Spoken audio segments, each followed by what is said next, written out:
Hello, everybody.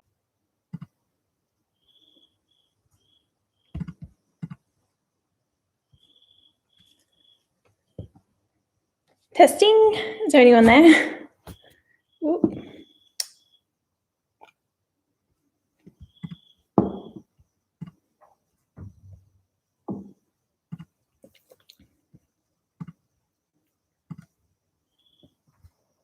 There I am. Okay, so I think there might have just been an internet thing happen then, which is all good. I think I was just like, is anyone there for a minute? But we're back on.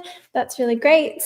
That's really cool that I've already seen a couple of questions pop up, which is nice. So before I get into the 11 lessons I've learnt, I'm just going to answer these questions that Josh has sent in. Yeah, so I think I've just cut out, but I think that might have just been an internet problem, but it should be all solved now. So I've just had a question. What is my take on exploring bees to pollinate many foods, including avocados and almonds? I'm not actually, I've heard a few things about the practices around this and that they purposefully put the bees there in order to pollinate it. I haven't actually done a lot of research on that exact problem. I know that I definitely don't eat honey because I don't think it's ethical at all. In terms of using bees to pollinate foods, including avocados and almonds, I'm just going to look it up while we're here.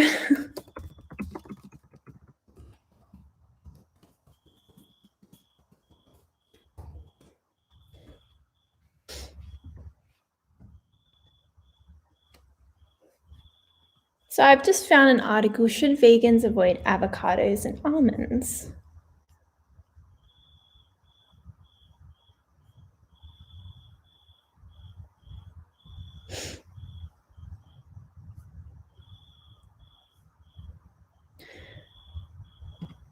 So in the article here, it's just talking about the avocados, almonds, melon, kiwi, or butternut squash, if they're suitable for humans. I think, honestly, this is a totally man-made problem. I mean, in the areas where they do need to do this, if they didn't cut down all the trees, they wouldn't need to bring in bees to pollinate all of the different fruit trees. So again, it's just another example of humans destroying the environment and then exploiting other beings in order to rebalance the environment.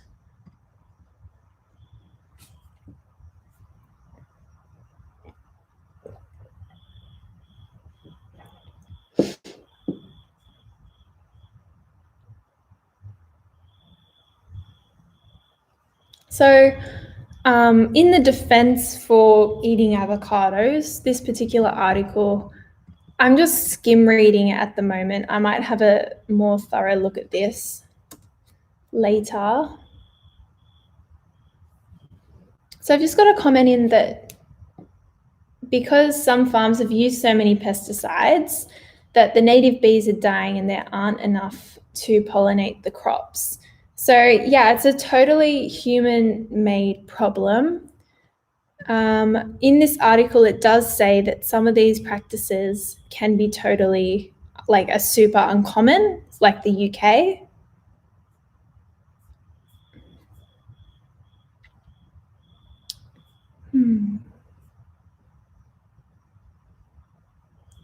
I think it's also to actually truly know if the produce you're eating is vegan or not, you need to have more information provided.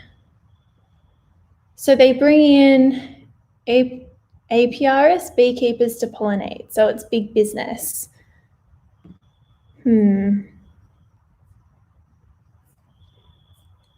I think the best way would probably to maybe get those fruits from, a farmer's market. So you can talk to the producers and learn a little bit more about your local region.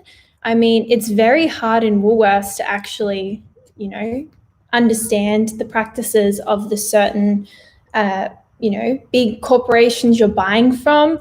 So, I mean, this is definitely something that I'm going to look further into about where I'm buying my avocados as well.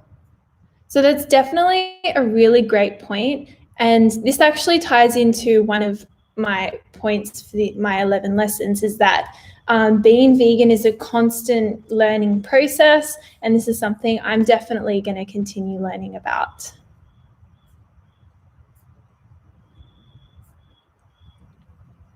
Yeah, so I'm going to look into where I get what's behind the avocados at Woolworths.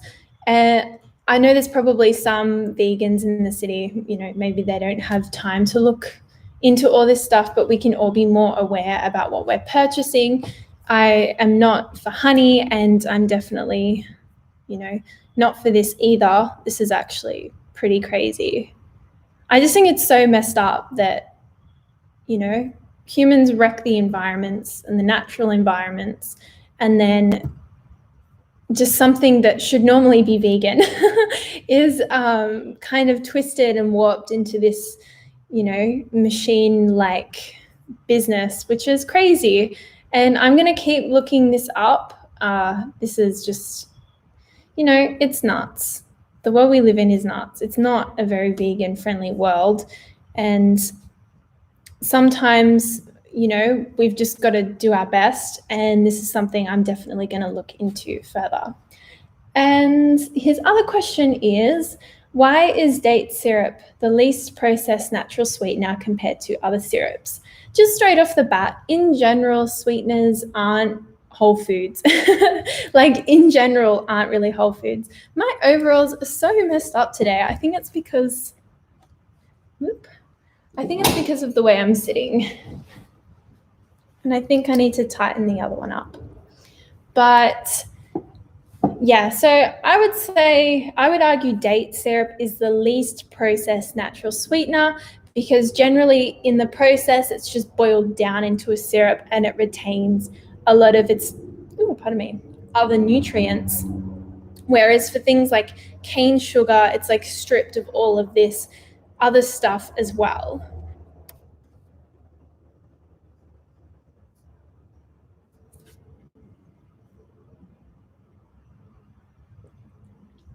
So I put up an article just before I hopped on, why date sugar rivals honey. I can think of a few things off the bat. Well, first, date syrup doesn't exploit insects and the bees, but it also, good quality date sugar contains just dates, period. So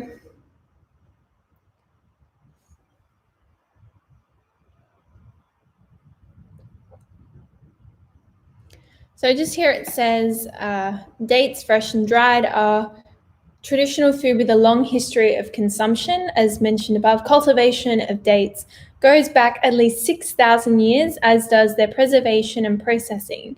Even today, many store-bought dried dates are made through sun drying, the same method used for many millennia. But note, just like with cane sugar, some companies make, use, or sell refined or unrefined versions. So refined date sugars will not have the benefits of whole date sugars. They also could harbor residues of bleaching and other toxic processing agents. So unfortunately, food labels on prepackaged and processed foods won't make it clear which kind the manufacturer utilized to make their product.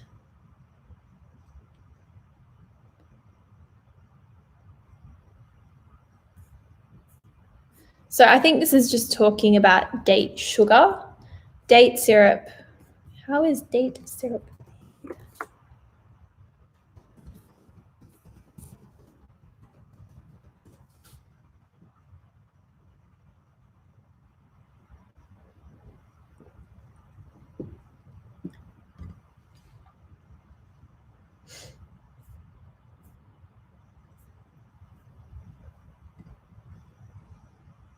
So date syrup is not just sugar, it's actually a food made from a fruit, obviously.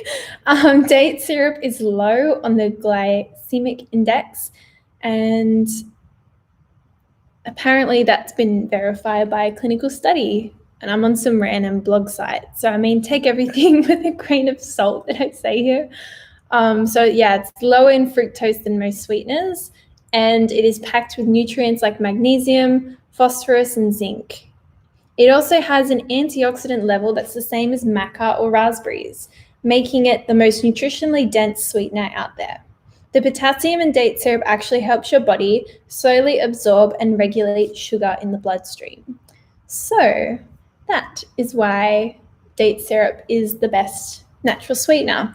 But as much as date syrup is amazing, having a whole food diet full with a variety of fruits and vegetables and grains, rice, and seeds is the best way, because you are getting your total spectrum of macronutrients. And I mean, that is like super exciting. There's so many amazing edible plants. So why wouldn't we? So I hope that answers your question, Josh. I'm going to get into the 11 lessons I've learned being vegan for 11 years. So I went vegan in like 2010 when I was a little teenager. And to be honest, I can't actually remember the date that I went vegan, because I was 13 and I had absolutely no idea how much this lifestyle change would impact my life. Wow, it is totally just, a lot of what I do is because I'm vegan, and those value systems behind veganism have really informed so many decisions in my life, like the value of compassion. And yeah, so I had no idea that veganism would have such a big impact on my life, and I had no idea that I would end up starting a YouTube channel, talking to people about why I live this way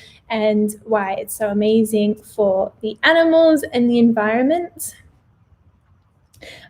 Sorry, just another note on the date syrup. Date syrup also has a higher fiber count, which helps with sugar ingestion which helps with sugar ingestion. Other sweeteners don't. Thank you very much for letting me know that. And yeah, so it's been a really crazy 11 years. I've just found my health just to keep skyrocketing the longer I'm vegan. For any of you new viewers, or I don't know if I've actually shared this on the channel, but 2 years ago, I ran my first ultra marathon with my friend in the Ku-ring-gai Chase National Park. And I clocked that in on Strava. I've done a half Ironman. I did my first half Ironman, or my only half Ironman, but I plan to do more triathlons in the future in under 6 hours in the Husky Long course. And I've also done the Sydney Marathon in under 4 hours. So I think it's safe to say that I'm thriving on this lifestyle, and I love sharing information about it. So I just really wanted to go through these lessons, and all of those things I credit to veganism, and I will never stop being vegan just because I love the animals, and I just don't understand how people go back to it. So yeah, let's get into the lessons, and also please feel free at any moment to ask me any questions about anything else that might be crossing your mind. So I'm going to start with 11 and then work my way back to the most important lesson I've learned. And we're going to start with some practical things. So if you are trying out the vegan lifestyle and need some general practical stuff, I'm going to be putting a few of those lessons at the start, and then as we progress, they kind of get a little bit more heavy and philosophical. So yes, bear with me. I hope you enjoy. And again, ask me questions at any time. So number 11, one of the lessons I've learned being vegan from 11 years is how to cook amazing food. Because at the time that I wasn't vegan, I was like 12 and my mom did all my cooking for me. And when I wanted to go about this lifestyle, my mom and dad wanted me to do it properly. So they were like, you should probably learn how to cook. And I did that. And yeah, so as I've gone on, my cooking skills have been getting progressively better. I wouldn't say that it's been, just like a straight line. It's definitely been very much a journey. So when I first went vegan, I did a lot of cooking and a lot of learning. And then when I went to uni, it just went and crashed into the bottom. And yeah, I didn't make many great lifestyle choices when I was 17. But then when I realized how bad that eating only junk food vegan made me feel, I started getting better. And then, it kind of plateaued for a bit through uni. And then as soon as I left uni, it just kind of kept going upwards. So definitely living a vegan lifestyle will help you become more adventurous in what you cook. And it's really just so exciting as well. So yeah, there's tens of thousands of edible plants, and it is so much more exciting. I mean, I'm Australian, so most people here just eat like meat and 3 veg, and there's only a few different variety. I just don't understand how people conceive of animals as objects, but I mean, there's far more options of what you can eat in plant-based foods. So I don't know why people will want to stick to just that 3 veg and meat thing. I mean, it just, like, besides all of the ethics, it just seems so boring. It just seems so boring. But yeah, so that's one lesson I've learnt being vegan, is how to cook amazing, beautiful, cruelty-free food. Number 10, how to be more assertive. So how to be more assertive, and really, veganism isn't about us. Though that's kind of like my point number 10, in that when I was in high school, and I was quite a pretty quiet kid. I wasn't like super shy, but I definitely had moments where I felt like an inconvenience, and I felt like I kind of had to blend in as much as I could and kind of be quiet about veganism, and to apologize for inconveniencing other people, even though what we're doing really isn't an inconvenience at all. Because I mean, if you consider it from the animal's perspective, which all of us vegans do, but it's actually more inconvenient of the animals to lose their lives than it is to ask for something different at a party. So I think that was more of like a social survival mechanism when I was like 14, 15, to just be like, sorry, I'm like, I just don't eat that. And then before you know it, everyone's like, oh, she's vegan, like that sort of thing. So as I've gotten older, I've kind of matured into how I talk about it with people. And you don't need to apologize for, having the right to choose what you put in your own body. So you don't really need to apologize to anyone. And that's really something that I've had to learn over a long period of time. And I don't apologize about it anymore.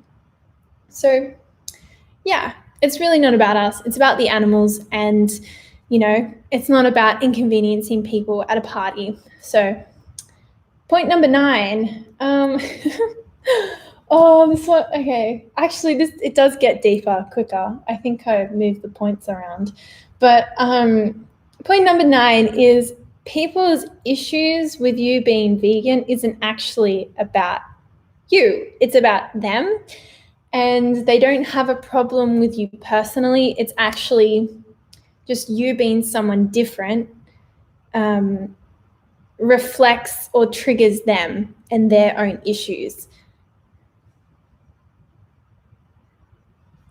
Yeah, that's a great way to deal with it as well. It is great to just ignore it. Yeah, that's something that I've definitely had to learn. It's very easy to take kind of comments or snarky, nasty comments in a personal way. But the more I get used to it, like the more I understand that it's actually not about me as a person, it's about their core beliefs, that you just existing in a different way challenges them and their whole value system. I've heard another like vegan person, like influencer. I'm not quite sure where I heard this from, but eating is actually more intimate than sex. So like eating's the most intimate thing you can do, right? So you doing something different from the norm is challenging like the most vulnerable action and something that is heavily regulated and, you know, kind of controlled in our society. So when people have an issue with you, it's not about you at all. It's actually about what's going on with them. And a lot of people care about animals, and there's a lot of mechanisms in our society to make us forget about who we're actually eating. So when you remind them of what's actually happening, that is when they get triggered. And, you know, a lot of animal lovers will like to say they're animal lovers, even though they're eating a bit of steak. So it's not really about you personally. Really, even if it's family as well. Like, I mean, my family is amazing and always super supportive. But like, I know a lot of people that have issues with veganism and family, and they know it's not about them, really. It's about the belief systems and everything that come into play when it comes to dinner and lunch and breakfast. So yeah, it's not about us personally. It's just what we stand for is the problem with people. I mean, I made this like vegan TikTok and I was so like, wow, people can really just get so triggered. I can't really show you it, but it was just a TikTok about vegan activists wanting to help the planet. And I had like I had like 4 really intense comments. Like, yeah, just like people saying you're not better than anyone else. You're just brainwashed and suffering from severe nature detachment. Well, first of all, if you don't follow me on TikTok, follow me on TikTok. My handle is Taycuz, TAYCUZ.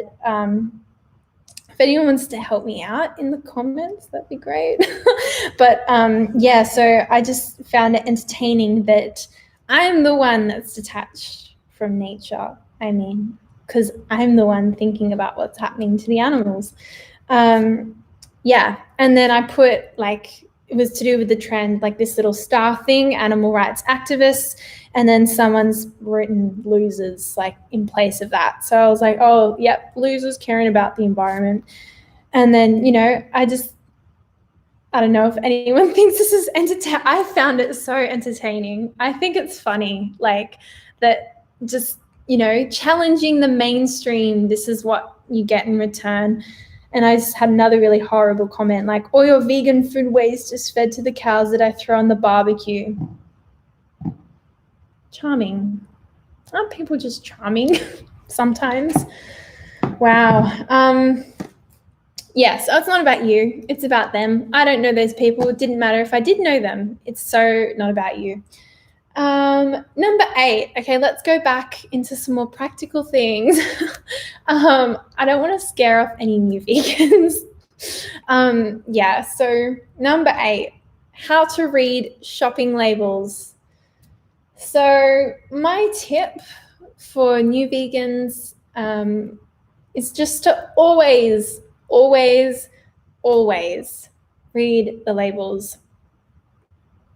And if you don't know what something is, because again, there's so many like mechanics that go into making us forget about who's on the other end of the food, right? Like gelatin, the amount of like people that are probably traumatized by in high school telling them what gelatin was is insane, because they'd be like eating lollies at a party and I'd be like, oh, do you want some? I'm like, oh no, I'm vegan. They're like, what's not vegan in this? And then I'd be like, gelatin. And they're like, what's gelatin? I'm like, oh, you know, like all the parts of the cow that no one else wants, they just grind up and they put that into children's food. And they're like, yeah, so Always, always, always read the labels. Sometimes too, a lot of people are very well-meaning and people are busy, even people in cafes, if it's not a totally vegan cafe, people just get busy, and a lot of people just don't understand sometimes what is actually the ingredients. So even if someone who I know isn't totally down with like what is and what isn't vegan, sometimes I just be like, hey, can I like just have a read of it? Like, is that all? Well, I mean, I don't really care if they're okay with it. I just be like, I'm going to read that. And sometimes, you find that the ingredients they used actually isn't vegan. And I mean, I had this the other day. I was at a cafe with my mom, and the barista put skim milk or something, and we were just like, and she was very defensive about it. And I was like, that is not soy milk. I want a new coffee. We didn't ask for that. And, she repeated herself, but it still happens sometimes. I mean, people are human, and, people are busy, especially in hospitality. Like, hospitality is tough, and people are so under time pumps. So it's just always read the labels, always check with people, triple check. I mean, even if I'm totally solid, sometimes I'll still ask, and I still do it sometimes in vegan restaurants because it's like just so second nature to me. But that is my tip. What tip's number that? Tips number that. What number is that? It's number 8. So this leads into number 7, and this is my restaurant tip. So repeat yourself if you have to, and also be very specific about what ingredients you need the waiter to take off a main meal if you're going to reorganize a meal to make it vegan friendly. So sometimes in the past I've gone, hey, can you like make this vegan? And they're like, yeah, cool. And then it'll come out and it'll have feta on it. And I'll be like, I should have like specified, especially if the meal has like more than one animal product in it. This sounds like so specific, but I can't.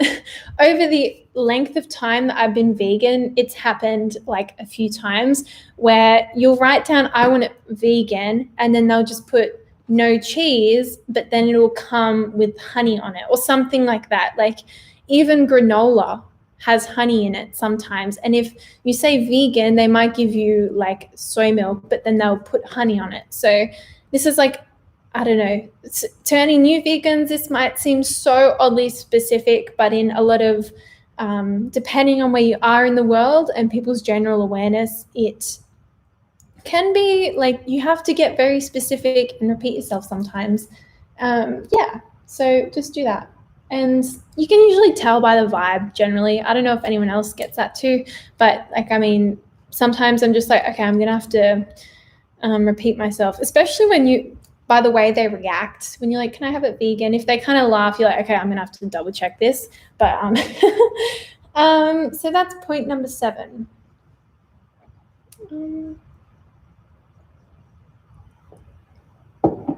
So the 6th lesson I've learned is that this lifestyle is a never-ending learning process, and we can always do better.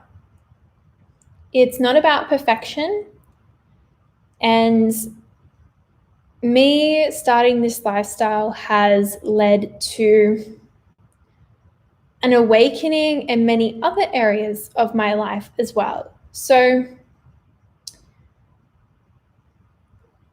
generally, when I went vegan, because I think I was cleaning up my diet and everything and really, cleaning up my act, I found that I was more inclined to meditate, I was more inclined to work out.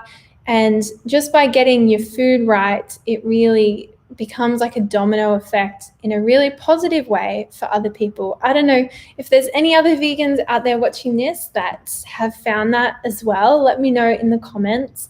A lot of my vegan friends tend to also be in things like spirituality and, fitness and everything. So that's something I've learned that it's a learning process. It opens you up to many other like lifestyles that are kind of similar in ethics and values.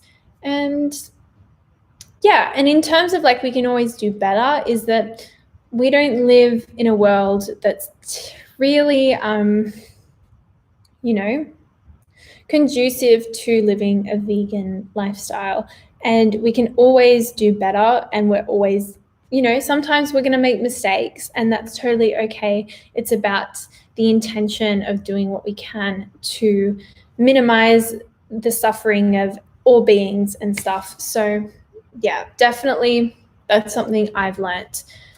And yeah, number 5. So I've gone through moments when I get really angry, especially watching certain footage and thinking about really systemic problems, because, who doesn't think about these things sometimes? And when I've been in these kind of zones where it makes me really angry, and I try and talk to people about, like the abattoirs and everything from a place of anger, I find it doesn't work. So point number 5, combating hate with hatred doesn't work in terms of long-term vegan success. Just, approaching any conversation from anger is not a great place to start. You always start calm and angry if you need to.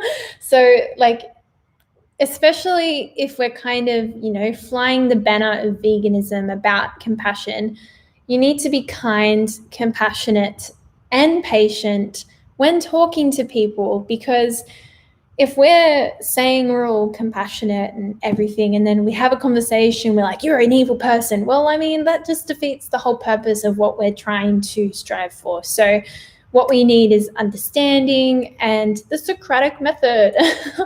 And so if you do kind of find yourself going into an existential anger hole, look after yourself, take care of your mental health if you need to.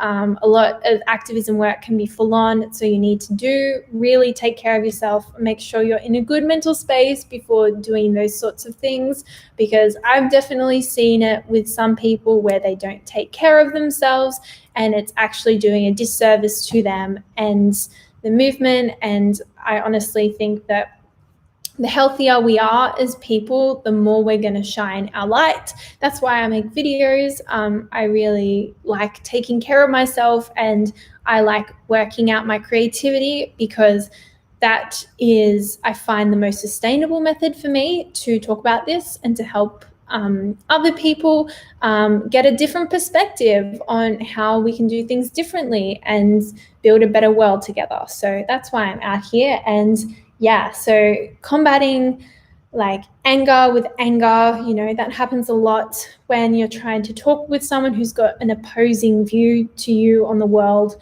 It doesn't work, and it's, in my opinion, it's not actually a vegan thing to do, because it's toxic and it's very exhausting. And so try and like chill out a bit and do what makes you happy, and really, ignite that fire within you and get that positivity glowing, because people notice it. I think that's what I talk about a lot on this channel. In all these lives, I'm just like, focus on yourself, and like a lot of positivity will follow. Number 4, lessons I've learned. So I've learned that being vegan isn't enough to take care of your health, and you need to put in the effort too. This is probably an unpopular opinion, I don't know. So again, what I said in my last point, take care of yourself, eat enough fruit, drink water, don't abuse substances, because it's only going to hurt you. And we're all going to do a better job for the animals if we all fill up our individual cups. So if we all fill up our individual cups, then we're going to do a much better service to everyone around us and the animals and the planet. That being said, though, you don't need to feel guilty either if you're struggling, because we're all humans as well, and life can be tough for a lot of us sometimes. So it's really this line of, look after yourself, but also don't put too much pressure on yourself that you totally crush yourself with pressure either. Because I know I have some of my vegan activist friends, they feel, when they're standing in front of footage, sometimes they get guilty when they can't go and outreach to people and stuff. But then it gets to the point where it starts affecting them mentally, and it is really horrible stuff to watch as well. But if we make sure we cover our basic needs and are happy, that's where we can do much better work, and in my opinion, much more productive work as well. So, and also apart from activism, just being in general, for any people watching this that might want to go vegan, that just being vegan isn't enough to take care of your health. I found in high school I was eating whole food vegan because there wasn't really any vegan junk food yet. And the minute I went to uni, I had my year of going out as you do as an 18-year-old, and I noticed my health declining. I was still vegan, but I was eating junk food. I was going out and drinking, and it really made a huge impact on me. And I really had to work very hard to get back to where I was when I was eating whole food vegan and I was healthy. Thank you. That's amazing that you're on your 9th year vegan. That is so cool. Yay. I wonder if there's a vegan anniversary song. That would be cool. But yeah, so that year I I wasn't overweight, but I got a bit chubby, and then I had to really start looking after myself. So I went to Hawaii. I was raw vegan for a while. I was eating really great fruit, and then I went to the Thai Fruit Festival. So I just got a question in. How did I come to veganism, and who inspired you to go vegan? Well, I discovered veganism when I was in LA with my parents, and I was 12 years old, and it was actually my parents, because they found this book called Skinny Bitch, and it was about plant-based eating, kind of disguised as kind of like a diet book. So it was a typical, looked like a weight loss book, and then it really had some really heavy, amazing philosophy in it, as well as nutritional info. So we came home from the States, and Mum and Dad actually did it as an experiment, and oh, that's so cool that you've read it. That's sick. It is a great book. I still have it somewhere, the original copy. It is quite discolored now. But yeah, so they did it as an experiment, and I decided to go vegan forever. And yeah, it was a little bit of a process, because I was eating vegan at home, and then I'd go to parties, and then I would just eat everything because I've always loved to eat. And then I just noticed a huge difference in my body, and also eating vegan, I found, kind of gave me this awakening to what was happening to the animals. And when I read the chapter in there about what happens to the animals, it, I just couldn't go back. And once I made the decision this month, 11 years ago, that was it. I just had to go vegan. And you know what? I don't know if a lot of people talk about this, but for a couple of months, right, I would smell animal products and I would crave them, but it became more of an emotional thing. It was more about being included and belonging to a group kind of thing. And then after a while, the kind of smell of animal products, when I wasn't eating it, actually became quite disgusting to me, and off-putting. And yeah, it's just really interesting how that kind of played out for me, because I noticed this huge this huge difference.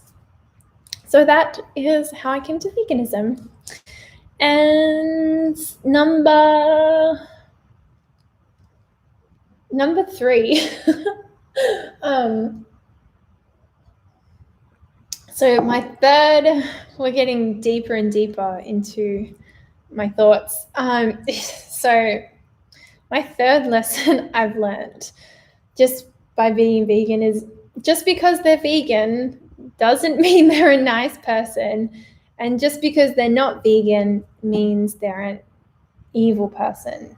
So my main arch of this sentence is that putting blanket statements over people, especially like just with anything, is so obnoxious and so like unrealistic for the world we live in, right? So, I mean, I've met some pretty like nasty vegans as well. Like, I mean, sometimes there's been a lot of performative veganism where they pretend that they are all about the animals, and then, once they've got their views and their followers, they just flip off the whole movement and the animals. And to me, because they have a big audience that they've built on this kind of mindset, to me, they have a responsibility to stick with it. And to also, well, to me, they were never vegan if they decided to, flip off the whole movement. But, they have an even bigger responsibility to the animals. So that's kind of where that point comes from. And, I've met a lot of influencers in real life that 2 years down the track, they just, for some reason, started eating meat again and just, forget everything about what they said about the ethics. And oh my gosh, it's like just totally wild. Oh yeah, I'm seeing the comments. Yeah, yep, yeah. Like it just is totally bewildering to me that there's like so much like performative veganism that's happening. And it's just crazy because it just confuses people. And like, I know people are human, but like add in the social media kind of dynamic and, ego, and then all of like, I'm not going to name names, but when people start like fasting without really understanding what they're doing and then blaming the vegan diet for their like downfall and their mistakes is just totally not, it's not a service to the animals. And not to like raise an alarm, but we're kind of in climate change and we've also got that looming over our heads too. So it's like, come on guys, get it together. But yeah, and also just like some people might not agree with me on this, and that's fine, but like just because they're not vegan means that they're like an evil person. I actually think that our society, I mean, until the past 100 years, we haven't really had a vegan movement. This is still early days. We're literally like, I mean, I did film at uni, right?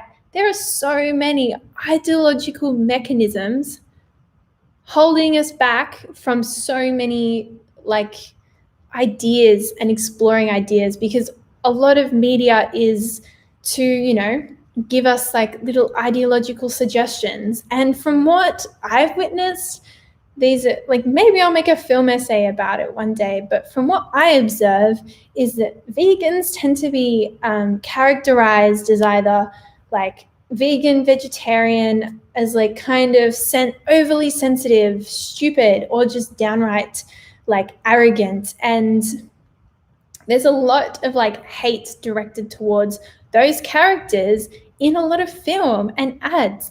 I don't know if anyone's Australian and they remember that lamb ad where they broke into this dude's apartment in New York to bring him back for Australia, right?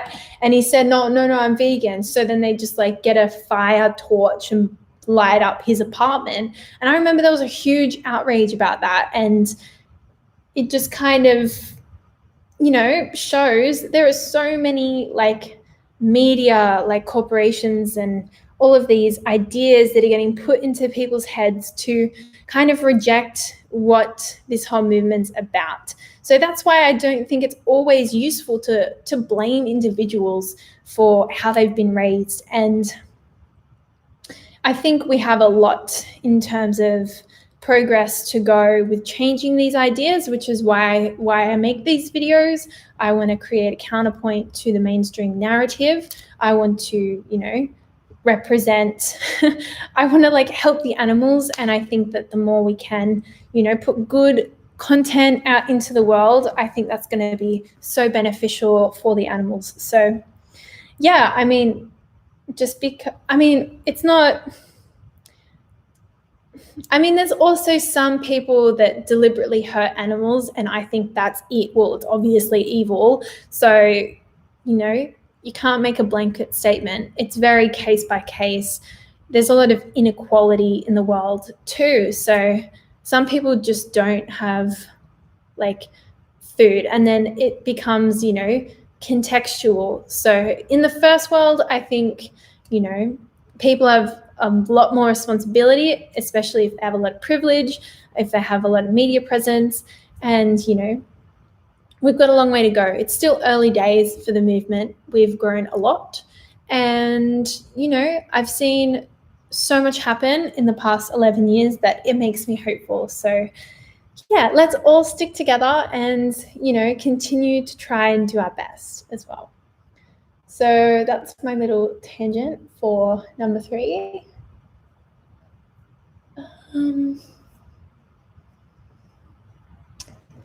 So number 2, optimism will get you a lot further than being a pessimist. It sounds very, it's easier said than done a lot, but still, optimism will get you a lot further than being a pessimist. So in my experience, people are kind-hearted and care, and they can change for the better, and sometimes in the most unexpected ways. I know I've seen this with some people that have, just totally rejected what this movement's about and gone out of their way to kind of stomp it out. And then all of a sudden they're like, I'm vegan. And you're like, what? It's so weird. You never know. I think a lot what happens is that individuals get blamed when it's actually also a systemic issue just as much as it is a individual issue, right? So like what I said before about all these mechanisms of film and media, I said again. I'm trying to not do that. Yeah, it's a systemic issue. And in my opinion, we need to go about this from a grassroots and top-end approach. So we can control what we do, right? So on the individual end, if we have the awareness of what we're eating, what we're buying, we can make those changes within ourselves, right? But I also think that a lot of things need to come from the top end too. So I don't know the figures in Australia, but I know in the States that a lot of tax dollars goes to subsidizing animal products. So that is a huge top end issue that, isn't just an individual's fault. So you could be vegan and your tax dollars are going to paying for big ag, which is just an unfortunate reality. So I'm an animal liberationist till the end of time, but I also know that it is going to be not overnight. I am all for people going vegan overnight, and so many people do, but a lot of people probably just aren't going to do it. So it's a total systemic thing that needs to kind of happen. I saw a news thing ages ago and I was just like, really? Seriously? And our Prime Minister, ScoMo, called us these vegan activists, green-collared terrorists. And I was just like, really? I'm getting very expressive right now. My worst fear is becoming a meme, but no, I don't mind. I post terrible things of me on TikTok, but I think we can all agree that this needs to happen, or change needs to happen where we can on the individual, but it also needs to happen up top as well. So yeah, optimism will help because things do get changed. We look at slavery, women got the vote. Like, a lot of things do change with time. And when there is a growing mass of people to support the change and to actually make it happen. So we're growing like exponentially. I mean, all these plant-based meats companies are just, projected to 10x. So we're getting there. So I am optimistic. If I get pessimistic, you get bogged down in all these negative emotions that don't actually serve you. Like, if you watch a movie, right, and you see animal abuse, like Babe or something like that, and you're against that, you already know the base message, the base value of veganism. So we kind of all know what we want, I think, and we just need to group together to change it and to kind of undo all of this societal conditioning that, makes the system what it is today.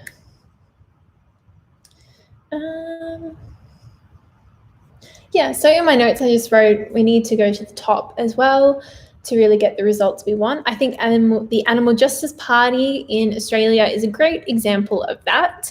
I think they do an incredible job. And I think we need more of us vegans in the media. I think social media has been a really big key in helping people. And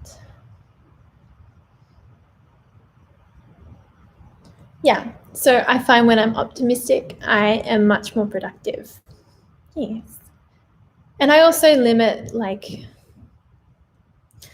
I'm aware of stuff that's happening. And if I do need to update myself on some facts of like statistics or practices, like I will watch it, but I don't go out of my way to watch new, like really heavy material, because I already get it. I already know that the world's messed up. I don't need to like brew on it. I just need to figure out ways that I can help it. So that's my main message here. And now comes to my last point, number 1. So I've learned this, very early on, and it's something that I continue to learn and put into my life. But my main point is that veganism is about compassion in all forms. In all forms. So that goes for food on your plate, what you choose to buy, use, and consume. And it also goes beyond that too. It's actually a whole way of being. So that means being compassionate to the people in a discussion you find challenging. Like I said before, it goes to showing enough self-love to yourself if you're having a rough day. It goes to showing yourself compassion if you make a mistake. And it's really about the intention to just be compassionate and to be understanding, even if it's to someone who cuts you off in traffic. And that sounds all nice, but you try and be compassionate to the guy that cuts you off in traffic, and you'll know when you're in that situation that's actually sometimes it's a bit harder to actually do, because you think that, everyone should be like considering you and whatever, but he's got his own stuff. So definitely is a practice. I know meditation helps with that, but that is basically the core message of veganism. I think if you meet anyone that says it's about really anything else, I think they've got it wrong. I mean, I think if they're saying that all people are evil, they eat meat, it's like, I don't think, I have a lot of faith in humanity. I think we can pull ourselves out of this climate change. If we all band together, we can, really fix the wrongs of society. So having compassion will go a very, very long way. In your diet helps the animals, in yourself will just make your life better. So those are my 11 lessons that I've learned. Some of them are pretty heavy, so thank you so much for sticking with me through this whole thing. If anyone has any more questions, I am also happy to answer them as well. If you have liked what I've said so far, please smash the like button and also subscribe to the channel if you haven't already. I have a new video coming very soon, and I've also got some more van life videos coming.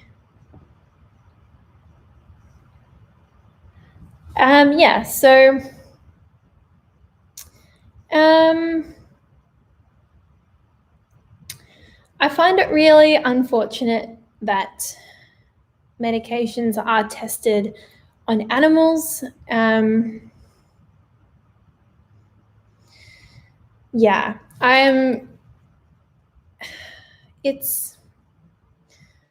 think a lot of vegans, in the necessity of using like Western medicine in a life-threatening event. I mean, unfortunately, a lot of the cases we don't have anything else if it's life-threatening and it's a necessity. Like if you're having like a heart attack, even though vegans probably don't have heart attacks. I think that's maybe an exception. I don't use things that have been tested on animals. I've had vaccines before and I wish I could go back and maybe have a little bit more awareness about it. Eating a whole food diet reduces the risk of having to take medications. I think diet and lifestyle is a huge factor in reducing your chances of chronic disease, and the science does show that as well. And in terms of like different vaccines, it really depends on which one. It's also like, the news just keeps coming out with all these different things. So I can't really make a stance on that at this point in time. I know that I want to eat a whole food plant-based diet. I also like meditating a lot. I like doing qigong. I like a lot of kind of esoteric healing arts as well, because at the base of everything, we're all energy at our atomic level. So I think we have a lot of healing powers within ourselves, especially with things like visualization and everything. I think there's a place for Western medicine. I think it's gotten us out of a lot of very tight situations, and a lot of people do need it to survive. But in terms of what I like to do, I like to focus on holistic living. So that is, I hope that answers your question. And I think a whole food diet is still underrated. I think, cutting out things like alcohol and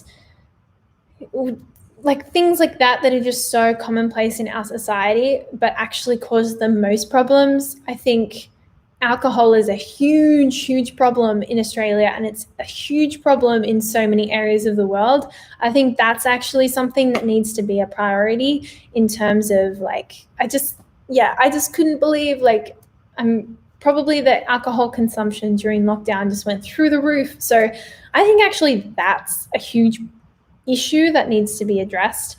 And holistic living can really go a long way in addressing those problems. So yeah, that's kind of, I hope that answers your question. And yeah, I hope everyone, what's today? It's Wednesday, right? So I have another video coming out tomorrow, which I'm super excited to share with you guys. And I have a few other ideas. If you guys would like, I was thinking of doing a reacting to anti-vegan TikToks. Please let me know if you like that idea. I thought it would be fun, just from like the couple of vegan comments that I got the other day. I was like, whoa. Yeah, that was really interesting. So let me know if you'd like to see something like that. Again, I have some van adventures coming up soon, so I am very excited to go on another adventure. And yeah, I hope you all have an amazing night and keep chill, keep eating whole food, plant-based, vegan diet, and meditate if you can, and do all the holistic things. And I hope you all have a good night. See you guys. Mwah.